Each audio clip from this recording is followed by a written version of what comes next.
بسم اللہ الرحمن الرحیم۔ حضرت بلال ملک شام کیوں چلے گئے؟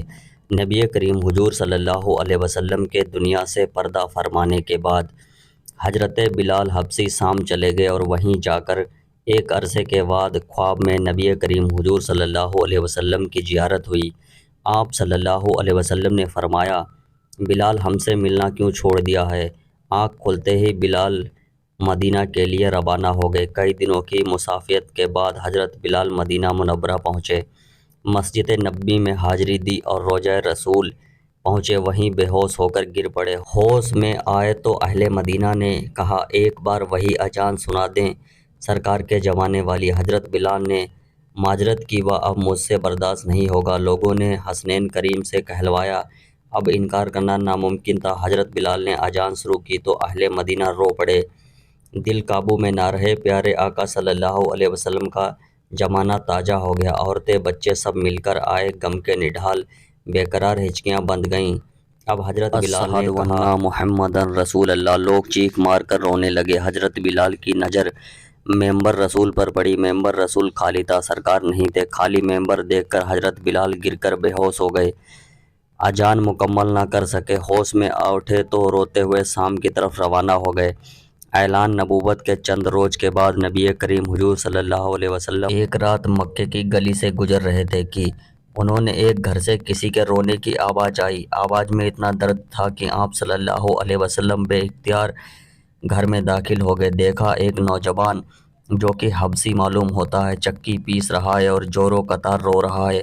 آپ صلی اللہ علیہ وسلم نے اس نے رونے کی وجہ پوچھی تو آپ نے بتایا کہ میں ایک غلام ہوں، سارا دن اپنے مالک کی بکریاں چراتا ہوں، شام کو جب تھک کر آتا ہوں تو میرا مالک مجھے گندم یعنی گیہوں کی ایک بوری پیسنے کے لیے دیتا ہے، جس کو میں پیسنے میں ساری رات لگ جاتی ہے۔ میں اپنی قسمت پہ رو رہا ہوں کہ میری کیا قسمت ہے، میں تو ایک انسان ہوں، میرا بھی جسم آرام مانگتا ہے، مجھے بھی نیند ستاتی ہے، لیکن میرے مالک کو مجھ پر ذرا بھی ترس نہیں آتا۔ کیا میرے مقدر میں ساری عمر اسی طرح رو رو کر زندگی گزارنی لکھی ہے؟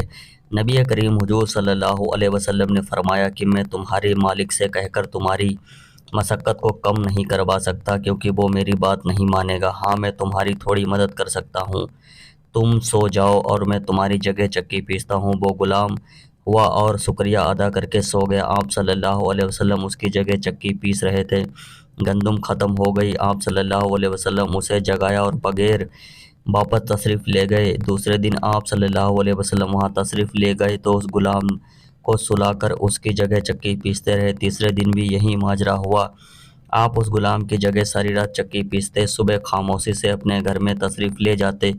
چوتھی رات جب آپ بھاگ گئے تو غلام نے کہا، اے اللہ کے بندے، آپ کون ہیں اور میرا اتنا خیال کیوں کر رہے ہیں؟ ہم غلاموں میں نہ تو کسی کو ڈر ہوتا ہے اور نہ ہی فائدہ، تو پھر آپ یہ سب کچھ کس لیے کر رہے ہیں؟ آپ صلی اللہ علیہ وسلم نے فرمایا، میں سب کچھ انسانی ہمدردی کی طرح کر رہا ہوں، اس کے علاوہ مجھے تم سے کوئی غرض نہیں۔ اس غلام نے کہا کہ آپ کون ہیں؟ نبی کریم حضور صلی اللہ علیہ وسلم نے کیا تمہیں معلوم ہے کہ میں مکہ میں ایک شخص سے نبوت کا دعویٰ کیا ہے؟ اس غلام نے کہا، ہاں، میں نے سنا ہے کہ ایک شخص جس کا نام محمد ہے اور وہ اپنے آپ کو اللہ کا نبی کہتا ہے۔ آپ صلی اللہ علیہ وسلم نے فرمایا کہ میں محمد وہی ہوں۔ یہ سن کر اس غلام نے کہا، اگر آپ وہ نبی ہوئے تو مجھے اپنا کلمہ پڑھائیے، کیونکہ اتنا فاقب اور مہربان کوئی نبی ہو سکتا ہے جو غلاموں کو بھی اس قدر خیال رکھے۔ آپ صلی اللہ علیہ وسلم نے کلمہ پڑھا کر مسلمان کر دیا۔ پھر دنیا نے دیکھا کہ اس غلام نے کتنی تکلیف اور مشقتیں برداشت کیں، لیکن دامن مصطفیٰ نہ چھوڑا۔ انہیں جان دیتا تو گوارا تھا، لیکن اتنے شریک اور مہربان نبی کا ساتھ چھوڑنا گوارا نہ تھا۔ آج ہم دنیا میں بلال حبشی رضی اللہ عنہ کے نام سے جانتے ہیں۔ نبی کریم حضور صلی اللہ علیہ وسلم کی ہمدردی اور محبت نے انہیں ان کا بے لاس غلام بنا کر دنیا تک مثال بنا دیا۔ حضور صلی اللہ علیہ وسلم کے وصال کے بعد سیدنا بلال حبشی رضی اللہ عنہ گلیوں میں یہی کہتے پھرتے کہ لوگوں، تم نے کہیں رسول اللہ صلی اللہ علیہ وسلم کو دیکھا ہے تو مجھے دکھا دو۔ پھر کہنے لگے کہ اب مدینے میں میرا رہنا دشوار ہے اور شام کے شہر حلب چلے گئے۔ حضرت بلال رضی اللہ عنہ مدینہ منورہ سے شام چلے گئے۔ ایک رات خواب میں نبی کریم حضور صلی اللہ علیہ وسلم کی زیارت نصیب ہوئی تو آپ صلی اللہ علیہ وسلم نے فرمایا، اے بلال، کیا بے وفائی ہے، تم نے ہمیں ملنا چھوڑ دیا، کیا ہماری ملاقات کا وقت نہیں آیا؟ خواب سے بیدار ہوتے ہی اونٹنی پر سوار ہو کر لبیک یا سیدی رسول اللہ کہتے ہوئے مدینہ منورہ کی طرف روانہ ہو گئے۔ جب مدینہ منورہ میں داخل ہوئے تو سب سے پہلے مسجد نبی پہنچ کر حضرت بلال کے نگاہوں نے عالم ورفاتی میں رسول اللہ صلی اللہ علیہ وسلم کو ڈھونڈنا شروع کر دیا۔ ابھی مسجد میں تلاش کرتے، کبھی حجروں میں، جب کہیں نہ پایا تو آپ کی قبر انور پر سر رکھ کر رونا شروع کر دیا۔ عرض کیا، یا رسول اللہ صلی اللہ علیہ وسلم، آپ نے فرمایا تھا کہ آ کر مل آؤ غلام حلب سے، بہرے ملاقات حاضر ہوں۔ یہ کہہ کر بے ہوش ہو کر مزار منور کے پاس گر پڑے۔ کافی دیر کے بعد ہوش آیا، اتنے میں سارے مدینے میں خبر پھیل گئی، مؤذن رسول بلال حبشی رضی اللہ عنہ آ گئے ہیں۔ مدینہ طیبہ کے بوڑھے جوان، مرد اور عورت، بچے اکٹھا ہو کر عرض کرنے لگے کہ بلال، ایک دفعہ وہ اذان سنا دو جو محبوب خدا صلی اللہ علیہ وسلم کے زمانے میں سناتے تھے۔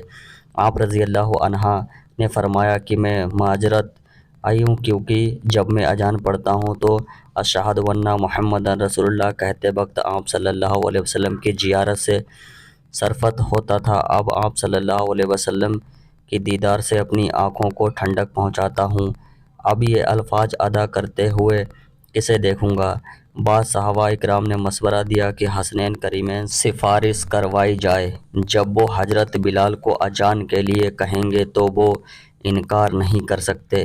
چنانچہ امام حسین رضی اللہ عنہ نے حضرت بلال کا ہاتھ پکڑ کر فرمایا، بلال، ہم آج آپ سے وہی اذان سننا چاہتے ہیں جو آپ ہمارے نانا جان اللہ کے رسول صلی اللہ علیہ وسلم کو اس مسجد میں سناتے تھے۔ اب آپ حضرت بلال رضی اللہ عنہ کو انکار نہ کرنا تھا، لہٰذا اسی مکان پر کھڑے ہو کر اذان دیں جہاں نبی کریم حضور صلی اللہ علیہ وسلم کی جاگیر آیات میں دیا کرتے تھے۔ بات کی کیفیت کا حال تو کتب سیر میں یوں بیان کیا ہے۔ پہلا پارٹ دیکھنے کے لیے بہت بہت شکریہ۔ اسی کے اگلے پارٹ کے ساتھ ملتے ہیں اگلی ویڈیو کے ساتھ، تب تک کے لیے اللہ حافظ۔